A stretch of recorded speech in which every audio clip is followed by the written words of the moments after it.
Bismillah. Assalamualaikum warahmatullahi wabarakatuh. Innal hamdalillah nahmaduhu wa nasta'inuhu wa nastaghfiruh wa na'udzu billahi min syururi anfusina wa min sayyiati a'malina. May yahdihillahu fala mudhillalah wa may yudlilhu fala hadiyalah. Asyhadu an la ilaha illallah wahdahu la syarikalah wa asyhadu anna Muhammadan abduhu wa rasuluh alladzi la nabiyya ba'da. Allahumma salli wa sallim wa barik ala nabiyyina Muhammadin wa ala alihi wa ashabihi wa man tabi'ahum bi ihsanin ila yaumil qiyamah. Ya ayyuhalladzina amanu kutiba alaikumus syiyam kama kutiba alal ladzina min qablikum la'allakum tattaqun. Wa qala Nabi Muhammad sallallahu alaihi wasallam la yadkhulul jannah uququl walidain. Alhamdulillah, kita panjatkan puja dan syukur pada Allah Subhanahu wa taala. Pada kesempatan ini Allah Subhanahu wa taala masih memberikan kepada kita semua kesempatan, di mana kesempatan yang diberikan oleh Allah Subhanahu wa taala pada kesempatan ini adalah kesempatan yang terbaik, di mana kita semua sedang menjalankan satu ibadah yang sangat mulia dan ibadah yang sangat mendatangkan banyak pahala di sisi Allah Subhanahu wa taala. Selanjutnya salawat dan salam semoga senantiasa tercurahkan kepada junjungan alam Nabi kita Muhammad sallallahu alaihi wasallam. Baik, pada kesempatan ini saya ingin menyampaikan satu materi singkat yang berkaitan dengan dampak seorang anak yang durhaka kepada kedua orang tuanya, di mana anak yang durhaka kepada kedua orang tuanya adalah merupakan salah satu bentuk kemaksiatan yang dosanya sangat besar. Suatu ketika Rasulullah Shallallahu Alaihi Wasallam beliau memberitahu kepada para sahabatnya, beliau mengatakan, ala unabbiukum bi akbaril kabair. Maukah aku tunjukkan kepadamu dosa yang paling besar di antara dosa-dosa besar? Kemudian mereka menjawab, ya Rasulullah. Lalu beliau mengatakan, di antara dosa yang paling besar di antara dosa-dosa besar itu adalah al-isyraku billah, berbuat kesyirikan kepada Allah Subhanahu wa taala, wa uququl walidain, lalu dia durhaka kepada kedua orang tua. Kaum muslimin dan muslimah rahimanillahi taala wa iyyakum ajmain, sesungguhnya jasa kedua orang tua kita itu sangatlah banyak dan sangatlah besar. Terutama adalah jasa seorang ibu, kemudian jasa seorang ayah. Bagaimana jasa seorang ibu? Jasa seorang ibu adalah yang pertama, dia telah mengandung kita selama kurang lebih 9 bulan. Kemudian telah melahirkannya, lalu dia menyusuinya. Itu adalah kebaikan-kebaikan yang dilakukan oleh seorang wanita, dalam hal ini adalah seorang ibu, yang kita tidak mungkin akan bisa atau mampu membalas kebaikan seorang ibu, kebaikannya terhadap anak-anaknya. Bahkan suatu ketika seorang laki-laki dia pernah menggendong anaknya, pernah menggendong ibunya maksud kami, dari Madinah ke Mekah untuk menunaikan ibadah haji. Setelah dia sampai ke Mekah, kemudian seorang anak laki-laki itu menjumpai Rasulullah Shallallahu Alaihi Wasallam. Lalu dia bertanya kepada Rasulullah Shallallahu Alaihi Wasallam, ya Rasulullah, aku telah menggendong ibuku dari Madinah ke Mekah untuk menunaikan ibadah haji.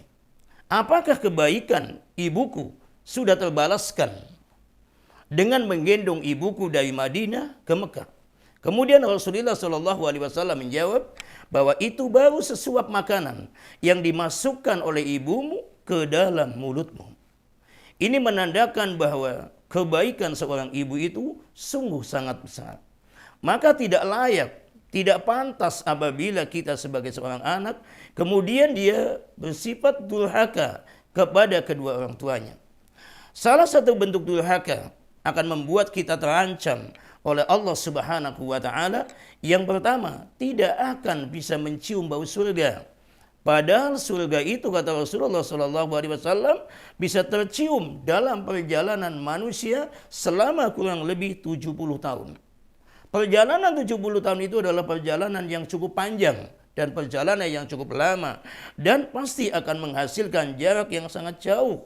Akan tetapi seorang anak yang durhaka tidak bisa mencium baunya surga. Dengan kata lain, kalau mencium baunya surga saja sudah tidak bisa, lalu bagaimana mungkin seorang anak itu bisa masuk ke dalam surga?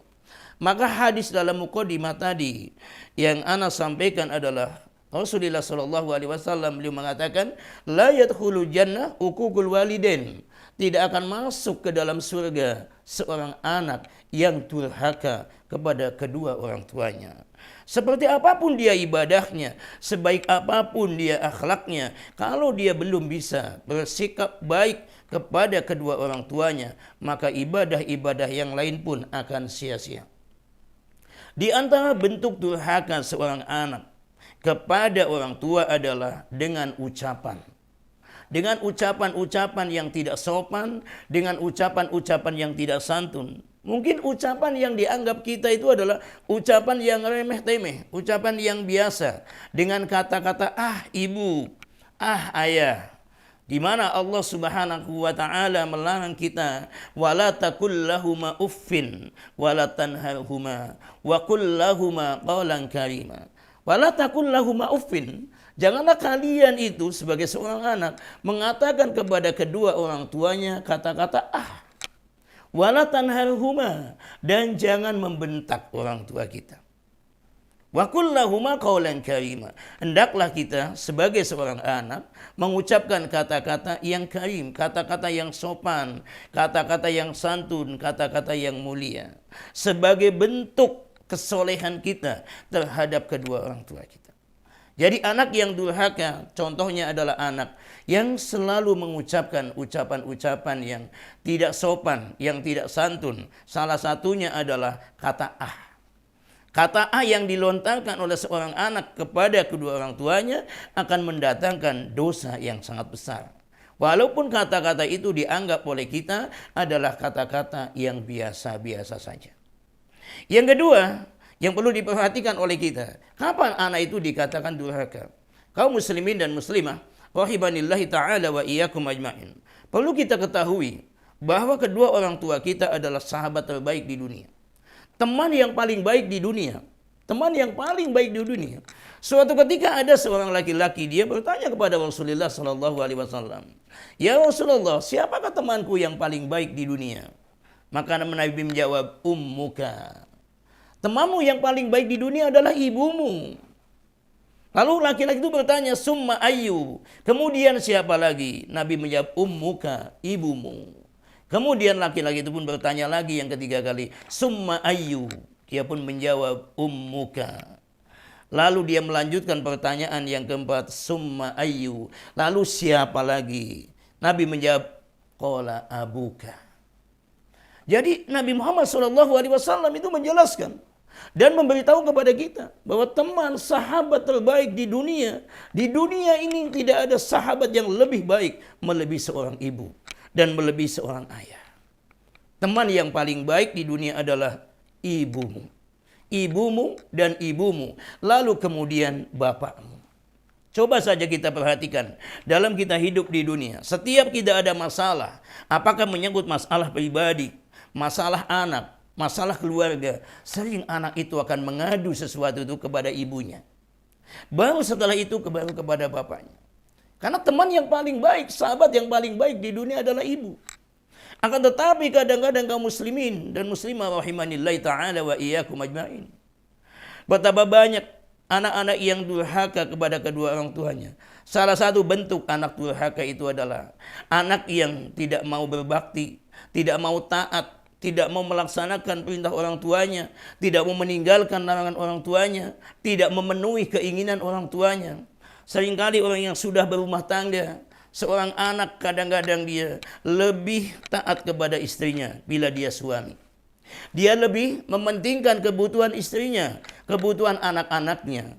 Akan tetapi kadang-kadang tidak sedikit seorang anak yang sudah berumah tangga, dalam hal ini adalah laki-laki, seringkali dia lupa, seringkali dia mengabaikan, seringkali dia melupakan bagaimana tentang keadaan orang tuanya.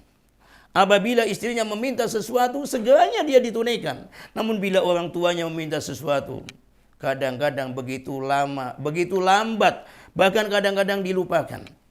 Kaum muslimin rahimanillah ta'ala wa iyyakum ajmain. Bentuk anak durhaka kepada kedua orang tuanya apabila ucapan kita, sikap kita, perbuatan kita itu menimbulkan orang tua itu mengelus-elus dadanya. Tidak sedikit kaum muslimin, seorang ibu kadang-kadang, seorang ayah kadang-kadang, dia sampai mengelus-elus dadanya karena melihat ucapan anaknya yang tidak sopan, melihat sikap anaknya yang kadang-kadang menyinggung perasaannya, yang tidak sedikit juga kadang-kadang anak-anak melukai hatinya dan menyakiti fisiknya. Bila ada anak yang demikian kaum muslimin dan muslimah, itulah bukti anak yang sangat durhaka kepada kedua orang tuanya. Di antara bukti yang lain anak itu dikatakan durhaka bila ada ucapan anak, perbuatan anak dan sikap anak itu membuat orang tuanya di waktu malam hari dia tidak bisa memejamkan mata, dia tidak bisa tidur, lalu kemudian dia meneteskan air mata. Itulah bentuk anak yang durhaka kepada orang tua kita. Jadi apabila kita sebagai anak, ucapannya, sikapnya, perbuatannya membuat orang tuanya di waktu malam hari dia meneteskan air matanya, lalu dia tidak bisa memejamkan matanya, kemudian membuatnya malam itu dia gelisah, tidak bisa tidur, dan tidak enak makan. Itulah bentuk anak yang durhaka kepada kedua orang tuanya. Kaum muslimin dan muslimah rahimanillahi ta'ala wa iyyakum ajmain, yang perlu sekali saya ingin tekankan kepada kaum muslimin, bahwa ridho Allah subhanahu wa ta'ala sangat bergantung kepada ridho kedua orang tua kita. Bila orang tua kita ridho kepada kita, maka insyaallah ta'ala Allah pun akan ridho kepada kita semua. Sebagaimana sabda Rasulullah sallallahu alaihi wasallam, ridallahu fi ridul walidain wa suhtullahu fi suhtil walidain. Ridho Allah sangat bergantung kepada ridho kedua orang tuanya. Demikian pula murka Allah sangat bergantung kepada murka kedua orang tuanya. Akhirnya sebagai kata penutup dalam kesempatan ini, saya sebagai seorang muslim dan sekaligus sebagai seorang mukmin mengingatkan kepada diri saya pribadi dan kepada kaum muslimin dan muslimah pada umumnya, agar jangan sampai kita menjadi anak yang durhaka kepada kedua orang tuanya. Sebab sifat dan sikap durhaka kepada kedua orang tua yang pertama akan menyebabkan kita tidak bisa mencium baunya surga, dan yang kedua kita akan diharapkan oleh Allah masuk ke dalam surga, lalu Allah akan memasukkan kita ke dalam api neraka. Wal'iyadu billah. Semoga Allah subhanahu wa ta'ala melindungi kita semua dan melindungi anak-anak kita semua. Jangan sampai diri kita dan anak-anak kita menjadi anak-anak yang durhaka kepada kedua orang tuanya. Akhirnya, marilah kesempatan kajian pada sore ini kita tutup dengan bacaan hamdalah.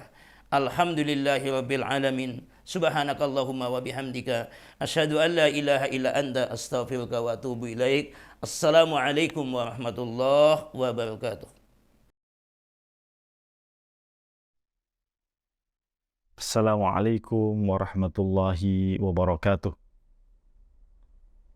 Saya atas nama Direktur Pondok Pesantren Modern Zamzam Muhammadiyah Cilongot dan segenap sivitas akademika Pondok Pesantren Modern Zamzam Muhammadiyah Cilongot mengucapkan selamat berbuka puasa Ramadan 1444 Hijriah.